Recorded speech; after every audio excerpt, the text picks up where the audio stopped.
Labas, aš Irmantas iš Lion Fitnesso ir jeigu tu gausi iš šio video kažkokios naudos, tai būsiu dėkingas, jeigu tu pasidalinsi su savo draugais.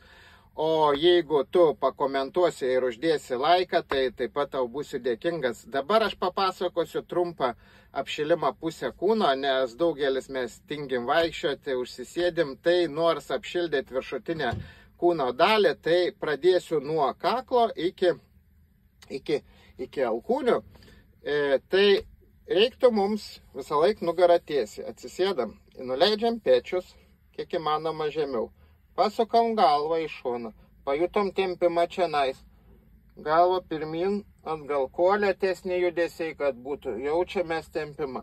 Taip padarom 10 kartų į vieną pusę, pečiai nuleisti, palenkiam į vieną, į antrą. Taip mes apšildom savo kaklą. Paskiau mes galim apšildyti savo pečius pakeliam į viršų, į priekį, į apačią, į galą, į viršų, į priekį, į apačią.